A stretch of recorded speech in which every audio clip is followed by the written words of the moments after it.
ജനനായകൻ്റെ review. അതിനെക്കുറിച്ച് review ആയിട്ടൊന്നും പറയേണ്ട കാര്യമില്ല. കാരണം എന്ന് വെച്ച് കഴിഞ്ഞാൽ ആരും അങ്ങനെ നെഗറ്റീവോ കാര്യങ്ങളൊന്നും വലുതായിട്ട് സ്പ്രെഡ് ചെയ്യുന്നില്ല. കാരണം പുള്ളിയുടെ അവസാനത്തെ സിനിമയാണ്. പുള്ളിയെ ഒന്ന് ലാസ്റ്റായിട്ട് ബിഗ് സ്ക്രീനിൽ കാണാൻ പറ്റിയൊരവസരം. എല്ലാവരും പോയി കാണുക എന്ന് മാത്രമേ ഞാൻ പറയത്തുള്ളൂ.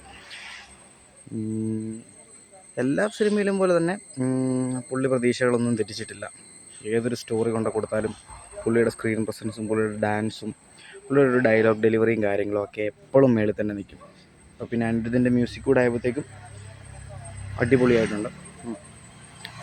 ഒരു പ്രൊഡ്യൂസർക്ക് ഏത് സ്റ്റോറിയിലാണെങ്കിലും ഒരു നായകനെ വിശ്വസിച്ച് ഇൻവെസ്റ്റ് ചെയ്യാൻ പറ്റുന്നൊരു നടനാണ് വിജയ്. അത് ഇപ്പം വേറെ ഒരു നടന്മാർക്കും കിട്ടത്തില്ല. രജനീകാന്ത് അങ്ങനെയുള്ള ചില നടന്മാരുണ്ട്. പക്ഷെ എന്നാലും പുള്ളിയുടെ അത്ര ഒരു സ്ക്രീൻ പ്രസൻസും ഒരു ഡയലോഗ് ഡെലിവറിയും ഒരു ഔറയുള്ളൊരു നടനെ എന്തായാലും ഫുൾ സിനിമ അല്ലെങ്കിൽ ഇന്ത്യൻ സിനിമ ഇൻഡസ്ട്രി മിസ് ചെയ്യും. പുള്ളി ലാസ്റ്റ് ഉണ്ടാക്കി വെച്ച ആ ഒരു ടൈറ്റിൽ കാർഡും കാര്യങ്ങളുമൊക്കെ ഇനി ഇന്ത്യയിൽ ആർക്കും ചെയ്യാൻ പറ്റില്ല. Honourable chief minister. അപ്പം miss you CM Vijay sir.